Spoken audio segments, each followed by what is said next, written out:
सबसे पहले तो मैं उन लोगों का दिल से शुक्रगुजार हूँ जिन्होंने इस वीडियो पर क्लिक किया। इस वीडियो पर क्लिक करने का मतलब है कि आपने कुछ सीखने के लिए क्लिक किया है, और मैं इस बात की गारंटी देता हूँ कि इस वीडियो को पूरा देखने के बाद आपको ऐसा बिल्कुल भी नहीं लगने वाला कि इस वीडियो पर क्लिक करके मैंने कोई गलती की है। जिस बुक की मैं इस वीडियो में बात करने वाला हूँ उसका नाम है eat that frog. Friends, eat that frog एक इंग्लिश मुहावरा है जिसका मतलब है सबसे मुश्किल काम सबसे पहले करना। अब क्योंकि हिंदी में इसका कोई मुहावरा नहीं है, इसलिए इंग्लिश में जो इस मुहावरे का मतलब बनता है उसी की बेस पर इस बुक का नाम हिंदी में सबसे मुश्किल काम सबसे पहले रखा गया है। आई होप कि आपको इस बुक का मीनिंग क्लियर हो चुका है। यह बुक ब्रायन ट्रेसी ने लिखी है, और यही नहीं, उन्होंने ऐसी बहुत सारी बुक्स लिखी हैं जैसे कि goals, the power of achievement, million dollar habits, the power of discipline, और बहुत सारी बुक्स जो कि इंटरनेशनल बेस्ट सेलर रह चुकी हैं। इसलिए हम इस बुक को हल्के में लेने की भूल बिल्कुल नहीं कर सकते। हमें बहुत सारे काम करने हैं, लेकिन उन सबको करने के लिए हमारे पास पर्याप्त समय कभी नहीं होगा। हम काम के बर्डन के नीचे दबे हुए हैं, लेकिन रियलिटी तो यह है कि हमें कभी भी इन सारे कामों से फुर्सत नहीं मिलेगी। आप कभी भी अपने सारे काम पूरे नहीं कर पाएंगे। ज़्यादा हार्ड वर्क करके टाइम मैनेजमेंट की प्रॉब्लम को सॉल्व करने की बात को भूल जाएं। चाहे हम जितने मर्जी प्रोडक्टिव हों या फिर हार्ड वर्क की कितनी ही टेक्निक्स में माहिर क्यों ना हो जाएं, आप लिमिटेड समय में जितना काम कर सकते हैं, काम हमेशा सबसे ज़्यादा ही रहेगा। और हाँ, इससे कोई फर्क नहीं पड़ता कि आपके पास कितना पर्याप्त समय उपलब्ध है, लेकिन हम अपने टाइम और ज़िंदगी पर काबू पा सकते हैं। बशर्ते है कि आपको अपने सोचने और काम करने के तरीके को बदलना होगा। अपने काम और एक्टिविटीज़ पर कंट्रोल करने का तरीका है कि मैक्सिमम एक्टिविटीज़ को छोड़ दें और सिर्फ उन्हीं चुनिंदा एक्टिविटीज़ पर ध्यान लगाएं जिनसे हमारी लाइफ एक्चुअल में बदल सकती है। जो भी इस वीडियो में या फिर इस बुक्स में मेथड्स और टेक्निक्स बताई जाएंगी, इन पर तब तक हमें अप्लाई करना है जब तक कि हमें इनकी हैबिट ना हो जाए। यह पुस्तक आपको बताएगी कि आप किस तरह अपने करियर में ज़्यादा तेजी से आगे बढ़ सकते हैं, और इसके अलावा आप अपनी पर्सनल लाइफ को कैसे बेहतरीन बना सकते हैं। बेसिकली यह बुक टाइम को बचाने के बारे में है। यह बुक में जितने भी विचार दिए गए हैं उन सभी का मेन पर्पस हमारी प्रोडक्टिविटी, परफॉर्मेंस और हमारे रिजल्ट को बढ़ाना है। इनका पर्पस हमें ज्यादा वैल्यूएबल बनाना है। तो हमें पता है कि सफलता की चाबी है एक्शन। तो हम जितनी जल्दी इन मेथड्स और टेक्निक्स को सीख कर इम्प्लीमेंट करेंगे, उतनी जल्दी हमें रिजल्ट मिलेंगे। तो फिर बिना देर की इस वीडियो को स्टार्ट करते हैं। अपना मेथड चुनने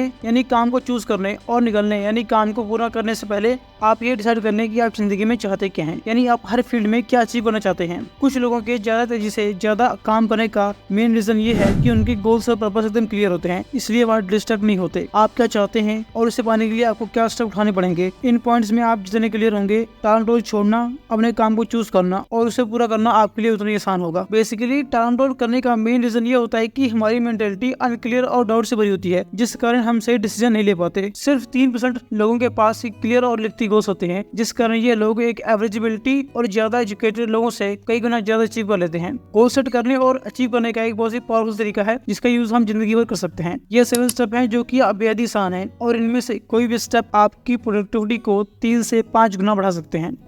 क्लियरली डिसाइड करें कि आप चाहते क्या हैं। इसके बारे में आप अपने पार्टनर, अपने बॉस या फिर अपने कुलीग या फिर किसी और से सलाह ले सकते हैं। टाइम का एक बहुत ही खराब यूज किसी ऐसी चीज को बहुत अच्छी तरीके से करना है जिसे करने की कोई जरूरत नहीं है। गोल्स को लिख लें और गोल्स को लिख कर एकदम एक्यूरेट बना लें। जो गोल्स या वही पर्पस लिखे नहीं जाते, वो सिर्फ एक डिजायर होती है और कुछ भी नहीं। अपने गोल्स की डेडलाइन तय करें, यानी कब तक आप अपने गोल्स को अचीव कर लेंगे, और कोशिश करें कि डेडलाइन को छोटी छोटी पार्ट्स में डिवाइड कर दें, क्योंकि अगर डेडलाइन ना हो तो गोल्स को अचीव करने की कोई जल्दी नहीं होती, और ऐसे गोल्स की ना तो कोई एक्चुअल में स्टार्टिंग होती है और ना ही कोई एंडिंग। उन सभी कामों की एक लिस्ट बनाएं जो आपको अपने गोल्स को अचीव करने के लिए करने होंगे। जब भी इनसे संबंधित कोई काम आपके दिमाग में आए तो उसे लिस्ट में जरूर जोड़ लें, और यह लिस्ट तब तक बनाएं जब तक यह लिस्ट पूरी ना हो जाए।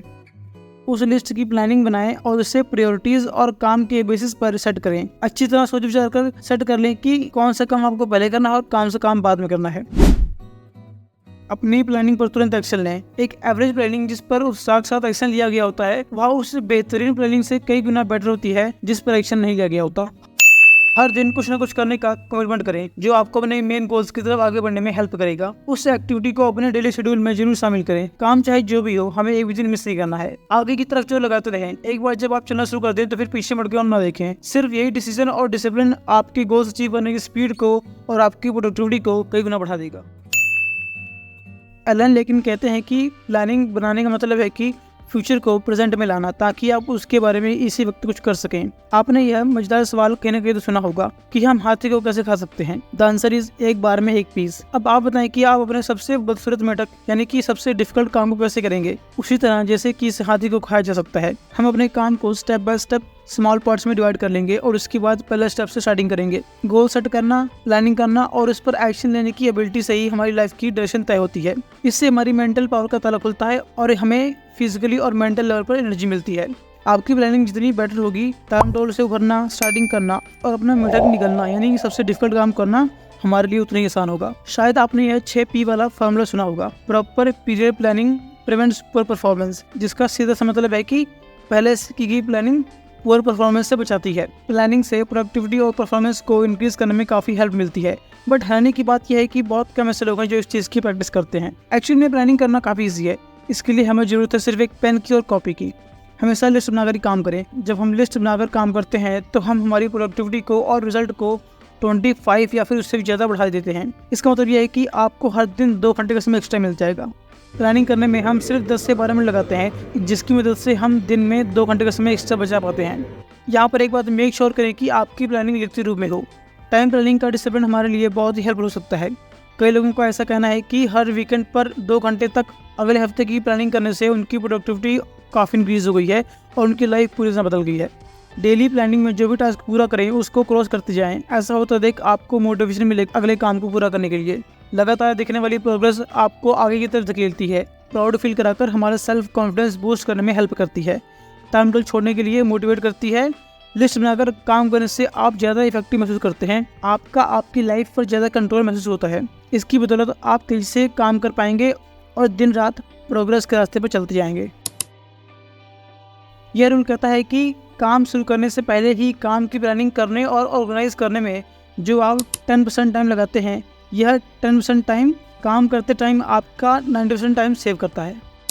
जोहानन वॉल्फगैंग वॉन गेरी कहते हैं कि हमारे पास हमेशा पर्याप्त समय रहता है, बशर्ते इसका हम सही इस्तेमाल करें। 80-20 का रूल टाइम और लाइफ मैनेजमेंट के लिए एक बहुत ही हेल्पफुल थॉट है। इसे परेटो प्रिंसिपल भी कहते हैं। यह प्रिंसिपल कहता है कि आपकी 20% एक्टिविटीज़ 80% रिजल्ट देंगी, आपकी 20% कस्टमर 80% सेल करवाएंगे, आपके 20% प्रोडक्ट 80% प्रॉफिट दिलाएंगे, आपके 20% काम 80% वैल्यू बढ़ाएंगे। इसका मतलब ये है कि अगर आपकी लिस्ट में टोटल 10 काम है तो उनमें से 2 काम बाकी सबसे 5 से 10 गुना ज़्यादा वैल्यूबल होंगे। अक्सर 10 कामों की लिस्ट का एक काम बाकी 9 कामों से ज़्यादा वैल्यूबल होता है। यह वही खास मेढक है जिसे आपको सबसे पहले निकलना है, यानी यह इंपॉर्टेंट काम आपको सबसे पहले करना है। आप ऐसे लोगों को अक्सर देखते हैं जो दिन भर बिजी नजर आते हैं, लेकिन इसके बावजूद वह बहुत कम अचीव कर पाते हैं। रीज़न बहुत ही क्लियर है, वह ऐसे काम करने में बिजी रहते हैं जिनकी वैल्यू बहुत कम है। दिन में सबसे वैल्यूबल काम सबसे मुश्किल होते हैं, पर अगर इसे कंप्लीट कर लिया जाए तो इसके फायदे भी जबरदस्त होते हैं। इसलिए हमें जरूरत है कमिटमेंट करने की कि 80% काम को हम तब तक हाथ नहीं लगाएंगे जब तक कि हमारा 20% काम पूरा नहीं हो जाता। यहाँ पर याद रखने वाली बात यह है कि हम जो काम बार बार कर रहे हैं या फिर जो भी हम चॉइस ले रहे हैं वह हमारी हैबिट बन जाती है। अगर हम अपना दिन अनइम्पॉर्टेंट टास्क से शुरू करते हैं तो जल्दी ये हमारी हैबिट बन जाएगी, परंतु यह ऐसी हैबिट नहीं है जिसे हमें अडॉप्ट करने की ज़रूरत है। जो लोग अपनी ज़िंदगी और करियर के बारे में लॉन्ग टर्म एटीट्यूड रखते हैं वे हमेशा अपने टाइम और कामों के बारे में उन लोगों से बेटर डिसीजन लेते हैं जो फ्यूचर के बारे में बहुत कम सोचते हैं। लॉन्ग टर्म थिंकिंग से हमारी short term decision power better होती है। सफल लोग क्लियरली फ्यूचर फोकस्ड होते हैं। वे 5, 10 या 20 साल आगे तक की सोच कर चलते हैं। वे प्रेजेंट में अपने चॉइस और बिहेवियर को एनालाइज करके यह पक्का कर लेते हैं कि आज वह जो भी कर रहे हैं क्या वह उनके लॉन्ग टर्म फ्यूचर से कोऑर्डिनेट करता है या नहीं। कामकाज के अनुसार लॉन्ग टर्म में आपके लिए सचमुच क्या इंपॉर्टेंट है, इसके ऊपर विचार करना बहुत ज़रूरी है। इसकी हेल्प से शॉर्ट टर्म में अपनी प्रायोरिटीज़ पर सही डिसीजन लेना हमारे लिए बहुत ही बेटर होगा। सक्सेसफुल लोग भी होते हैं जो फ्यूचर में बेटर रिजल्ट पाने के लिए शॉर्ट टर्म में सेटिस्फाइड ना होकर सेक्रीफाइस करने के लिए रेडी होते हैं। इसके उल्ट असफल लोग होते हैं जो शॉर्ट टर्म प्लेजर के पीछे भागते हैं और फ्यूचर के बारे में बहुत कम विचार करते हैं। मोटिवेशन के लिए पर्पस का होना बहुत जरूरी है। आपके काम काज का आपकी जिंदगी पर जितना पॉजिटिव असर होगा, टाल मटोल छोड़ना, काम फटाफट करने के लिए आप उतने ज्यादा मोटिवेटेड होंगे। बस खुद को प्रोग्रेसिव बनाए रखें, सिर्फ वही काम शुरू करें और पूरा करें जिनसे हमारी कंपनी या फिर हमारे फ्यूचर पर काफी फर्क पड़ सकता है। अब टाइम तो वैसे ही गुजरने वाला है, सवाल यह है कि आप इसका इस्तेमाल कैसे करते हैं, क्योंकि हर काम करने के लिए हमारे पास पर्याप्त समय नहीं होगा, लेकिन सबसे इम्पोर्टेंट काम करने के लिए हमेशा हमारे पास समय होगा। अपने सबसे इम्पोर्टेंट काम एक फिक्स टाइम लिमिट के भीतर करने के लिए आप ये 3 क्वेश्चन खुद से पूछ सकते हैं। मेरी टॉप वैल्यूबल एक्टिविटीज़ कौन सी हैं? मेरा सबसे ज़रूरी काम यानी सबसे बड़ा मेढक कौन सा है जिसको निकलने यानी पूरा करने पर मेरी कंपनी या फिर मेरे फ्यूचर पर काफ़ी गहरा असर पड़ सकता है। आप जो दूसरा क्वेश्चन लगातार पूछ सकते हैं वह यह है कि कौन सा काम मैं और सिर्फ मैं ही कर सकता हूँ, जिसे अच्छी तरह करने से वाकई फ़र्क पड़ने वाला है। अगर आप काम नहीं करेंगे तो कोई और नहीं कर पाएगा, जिसे पूरा करने पर आपके करियर या फिर आपके फ्यूचर पर काफ़ी गहरा असर पड़ने वाला है।